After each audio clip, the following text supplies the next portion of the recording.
Hello friends, my name is Sudhir. Let's start today's session. हम लोग environment ecology पढ़ रहे थे। लास्ट वाली क्लास में हमने कुछ इंपॉर्टेंट डेफिनेशन समझा था।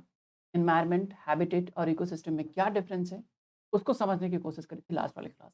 आज हम लोग क्लासिफिकेशन ऑफ इकोसिस्टम समझने की, इकोसिस्टम के प्रकार समझने की कोशिश।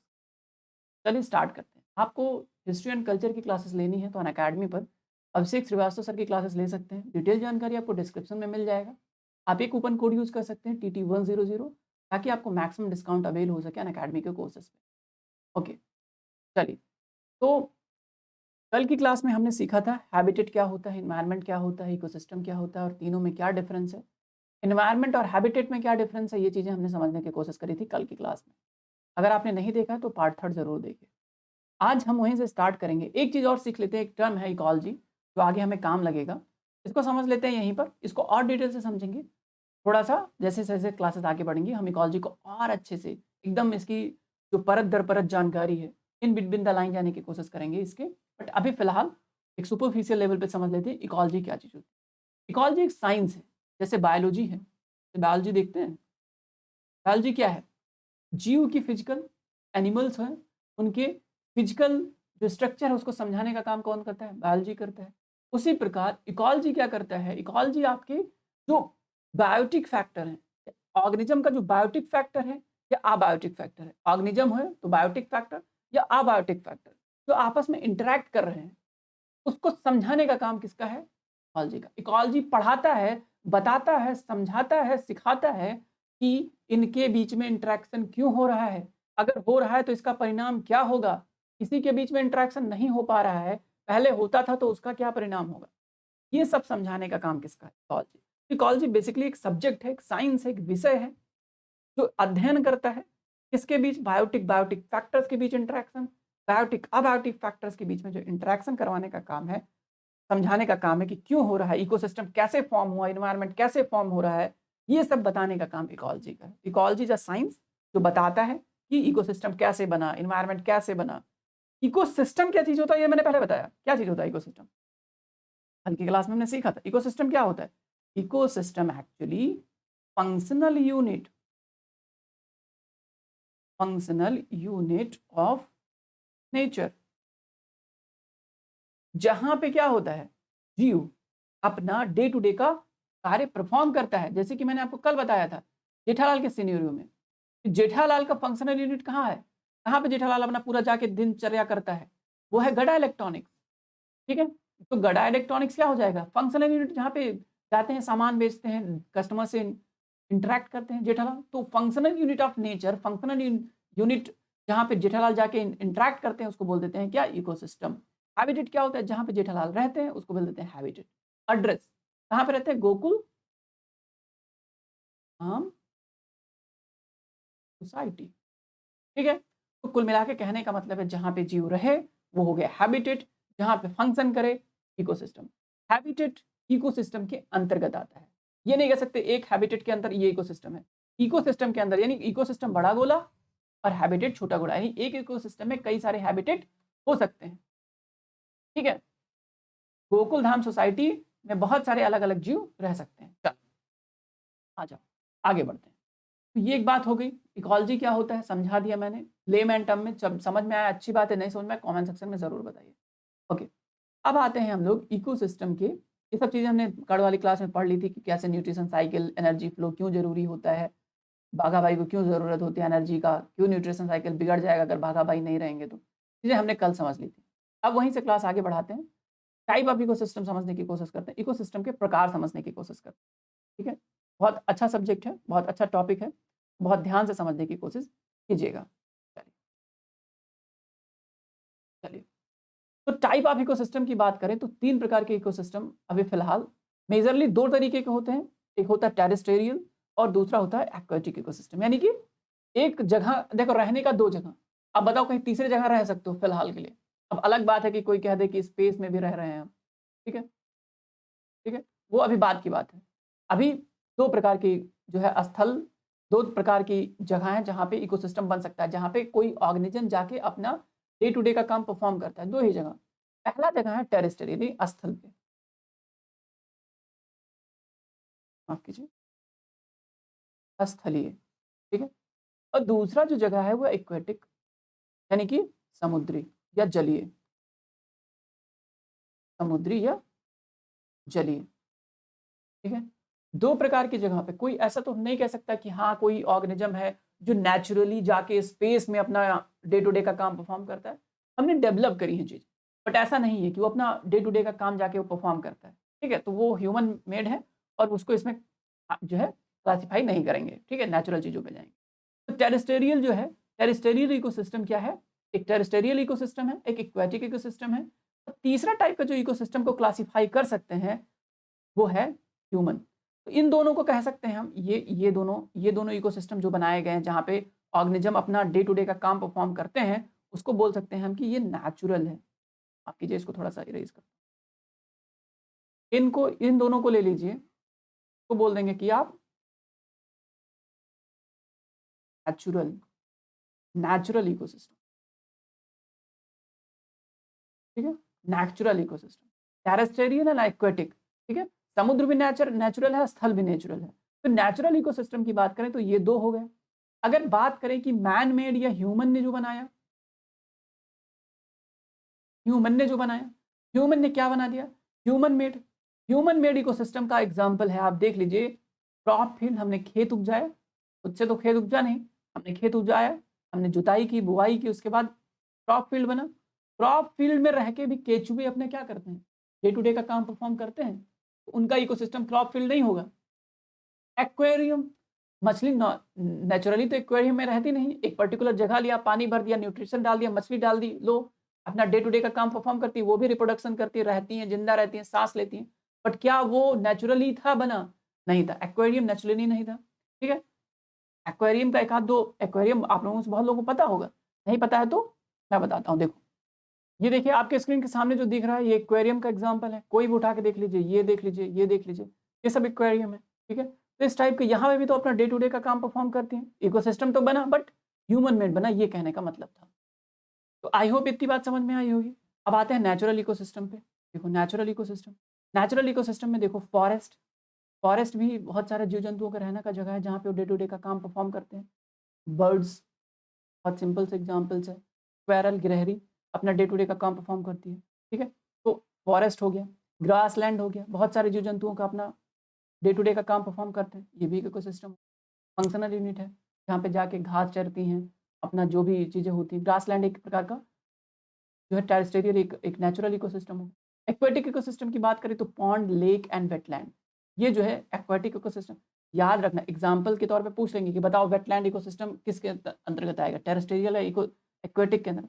वेटलैंड आपका एक्वेटिक इकोसिस्टम के तहत आएगा, ध्यान रखना, ठीक है? ओके, टेरेस्टेरियल के अंतर्गत एक और रख सकते हो आप, एक और रख लो चाहो तो, इसके अंदर एक और एग्जाम्पल डाल दो, डेजर्ट, ठीक है? डेजर्ट, डेजर्ट इकोसिस्टम, ये भी एक प्रकार का टेरेस्टेरियल इकोसिस्टम का एग्जाम्पल है। ओके, एक्वेटिक इकोसिस्टम में मैंने आपको एग्जांपल दे दिया। एक्वेटिक इकोसिस्टम के भी कई सारे टाइप हैं। एक तो फ्रेश वाटर है, fresh water, just a second में मुझे व्हाइट ले लेने दीजिए।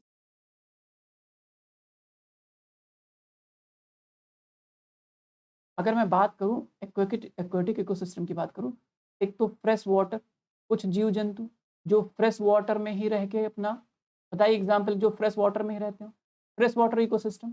दूसरा टाइप है, कुछ ऐसे जीव जंतु हैं जो किसमें रहेंगे? मारिन इकोसिस्टम, मारिन वाटर में, ठीक है? कुछ किसमें होंगे? खारे पानी में होंगे। ब्रैकिस, तो ये 3 प्रकार के इकोसिस्टम हो गए। अब फ्रेश वाटर में भी 2 टाइप का इकोसिस्टम होता है, ध्यान दीजिए, इसके 2 टाइप के इकोसिस्टम है। एक तो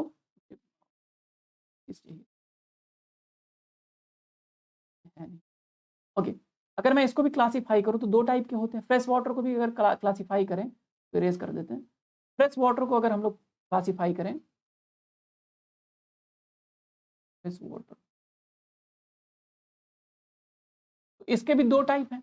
एक तो रनिंग वाटर है, कुछ लोग रनिंग वाटर में अपना डे टू डे का काम परफॉर्म करते हैं, एक स्टैंडिंग वाटर में करते हैं, ठीक? ये भी एक तरीके का हो गया। मैंने कुछ देर पहले बताया था ब्रैकिस वाटर,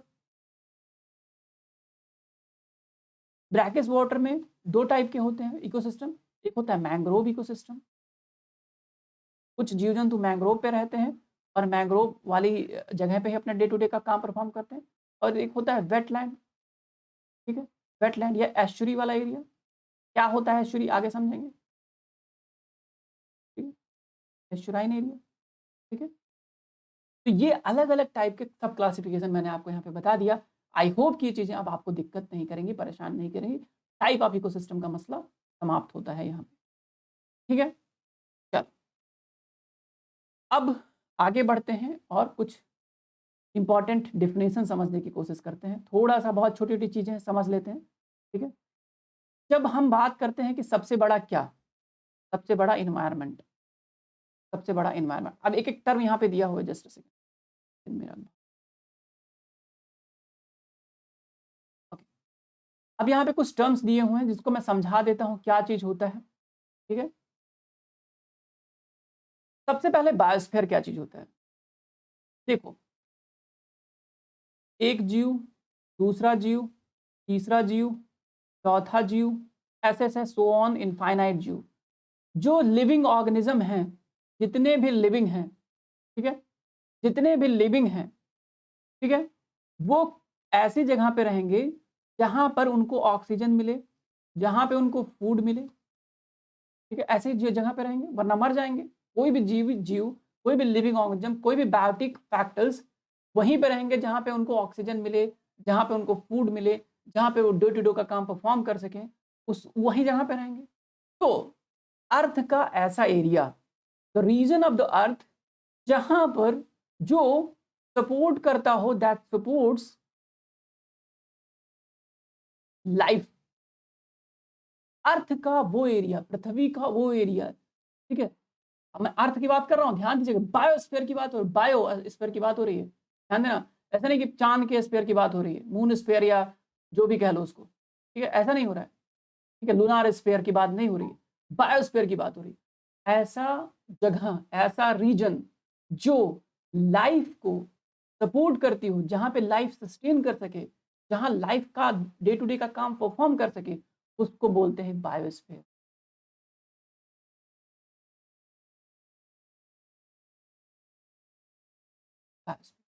तो क्या सारे इन्वायरमेंट, हर एक इन्वायरमेंट बायोस्फीयर, हर एक इन्वायरमेंट में बायोस्फीयर होता है? क्या हर इन्वायरमेंट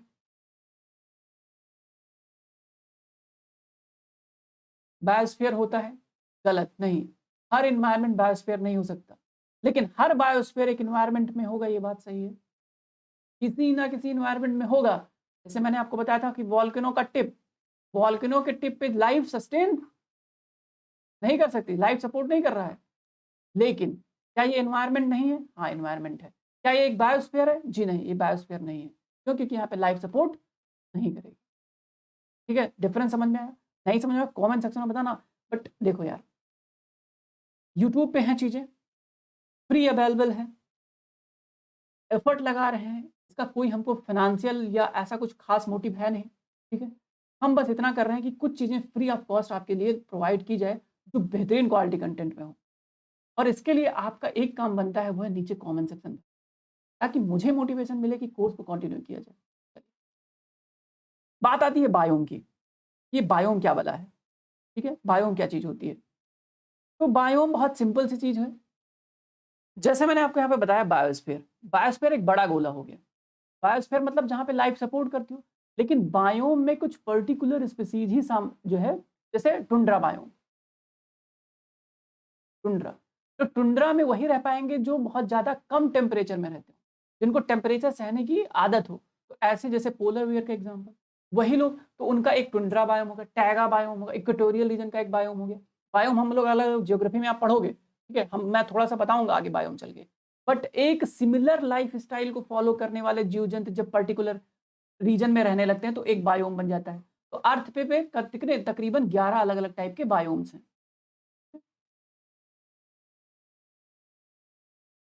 कोई डेज़र्ट में रह सकता है, तो डेज़र्ट वाले जीव-जंतु अलग हो जाएँगे। कोई इक्वेटर में रह पाएगा, तो इक्वेटर वाले जीव-जंतु अलग हो जाएँगे। तो कहने का मतलब है, सिमिलर लाइफ स्टाइल या similar condition, similar environmental condition वाले जब जीव जंतु किसी पर्टिकुलर एरिया में रहने लगते हैं तो उनको बोल देते हैं कि वो एक इस बायोम में रहते हैं। ठीक है, ओके, समझ में आया? नहीं समझ में आया? सवाना बायोम का नाम सुना होगा, डेजर्ट बायोम का, आप टेम्परेट फॉरेस्ट का नाम सुना होगा, बहुत सारे टाइप के बायोम्स हैं। ट्रॉपिकल रेन फॉरेस्ट है, ग्रास लैंड है, ठीक है, टुंड्रा बायोम्स, तो अलग अलग बायोम्स है। बायोम्स का डिटेल समझना, जहां पे एक सिमिलर रिक्वायरमेंट हो किसी जीव जंतु की तो एक अलग बायोम बन जाता है। अर्थ को तकरीबन 9 और किसी किताब में 11 बायोम्स में बांटा गया है। ठीक है, फिलहाल बायोम का कॉन्सेप्ट यहीं पे रोकते हैं, आगे समझेंगे हम इसको और अच्छे तरीके से। इकोसिस्टम क्या चीज होता है, कमेंट सेक्शन में बताइए, मैंने आपको समझा दिया है। कम्युनिटी क्या चीज होती है, कम्युनिटी भाई क्या बला है, इकोलॉजिकल कम्युनिटी बोलते हैं इसको, इकोलॉजिकल कम्युनिटी बोलते हैं। इकोलॉजिकल कम्युनिटी का क्या मतलब होता है, इकोलॉजिकल कम्युनिटी का मतलब होता है, जस्ट अ सेकेंड, यहाँ पे जो कम्युनिटी लिखा हुआ है इसको बोल दो, ऐसे कर दो ecological community.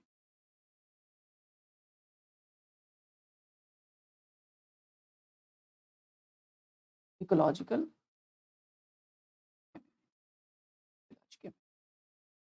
What is ecological community? Ecological community मतलब एक ऐसी कम्युनिटी, जीव जंतुओं का ऐसा समूह जो एक दूसरे से इंटरैक्ट करते हैं, उनको बोल देते हैं कि ये एक पर्टिकुलर इकोलॉजिकल कम्युनिटी के लोग हैं। तो मैं अगर कह दूं कि लायन एंड पोलर बेयर, क्या ये सेम इकोलॉजिकल कम्युनिटी के लोग हैं? बताइए हाँ या ना, सोचिए थोड़ा सा,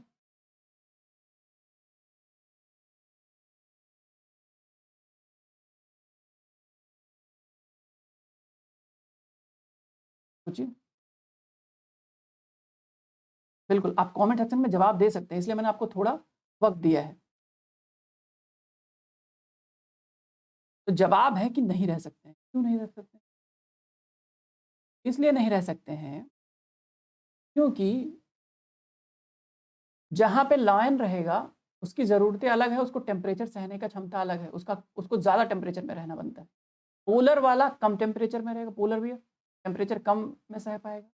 लेकिन अगर मैं कह दूं कि पोलर बियर है और आर्कटिक फॉक्स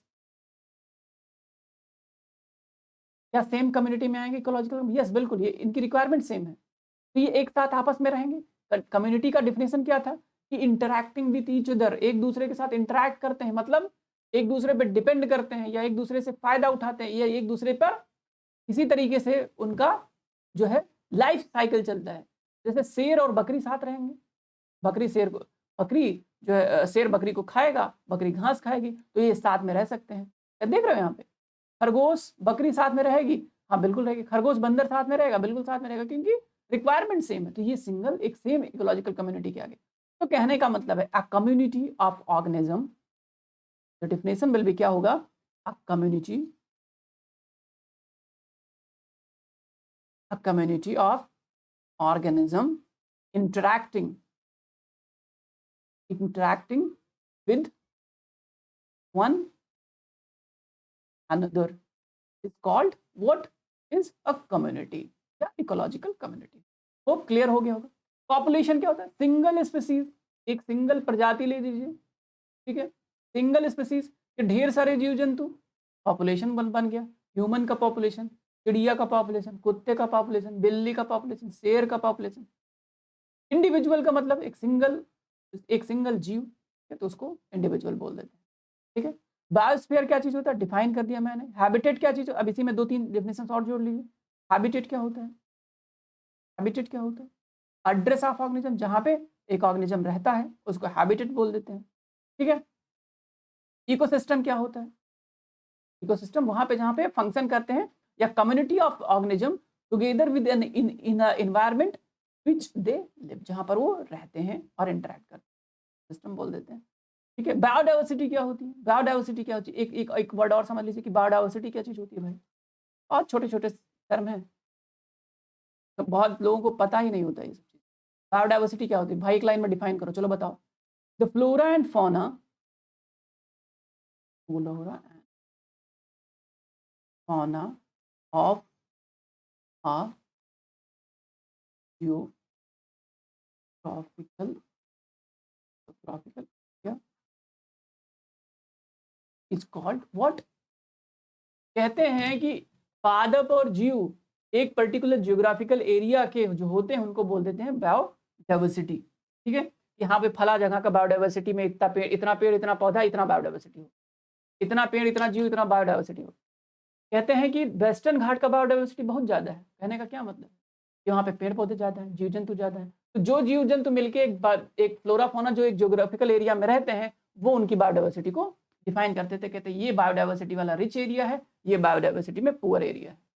ठीक, ये एक डेफिनेशन हो गया। Flora fauna of a geographical area is called biodiversity. ठीक है, आई होप ये चीज़ें क्लियर हो गई। बहुत छोटे छोटे टर्म्स हैं, अक्सर लोगों को क्लियर नहीं होता है। जैसा कि मैंने आपसे कहा कमेंट सेक्शन में बताते रहिए, ठीक है तो अच्छी बात है, नहीं तो कोई बात नहीं। आप बताइए, कमेंट सेक्शन में बताना जरूर, जितना एनर्जी इधर लग रहा है किसी और सब्जेक्ट पे हम लोग लगा सकते हैं और चीज़ें अच्छे से समझ सकते हैं। ओके, अब मूव करते हैं हम लोग कंपोनेंट ऑफ इकोसिस्टम। आज की क्लास में जो कंपोनेंट ऑफ इकोसिस्टम यानी बायोटिक एंड अबायोटिक फैक्टर्स।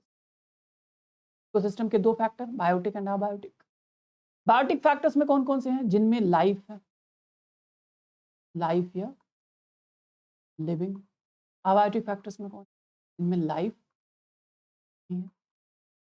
ठीक है, उनको क्या बोल देंगे? Abiotic factor. जिसमें लाइफ है उनका कुछ एग्जांपल ले लेते हैं। इन 5 से जो ज़्यादा नहीं है, एक तो प्लांट सब जानते हैं, प्रोटिस्टा सब जानते हैं, एनिमल हमारा, आर्किया, बैक्टीरिया और फंगस। ये क्या है? आपके बायोटिक। ठीक है, अबायोटिक फैक्टर्स में कौन से आते हैं? जिनमें जान नहीं है, लाइफ नहीं है, लिविंग नहीं है। Air, salinity, soil, temperature, light, water, mineral, ठीक है, ह्यूमिडिटी।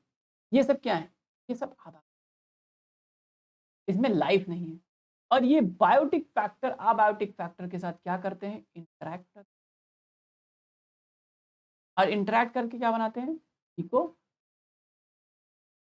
जिसमें क्या होता है? लाइफ फलती फूलती है, लाइफ बनती है, चलती है, लाइफ साइकिल बनता है। साथ ही साथ ये बायोटिक फैक्टर जैसे अबायोटिक फैक्टर पे डिपेंड करते हैं, ऐसे अबायोटिक फैक्टर बायोटिक फैक्टर पे डिपेंड करते हैं।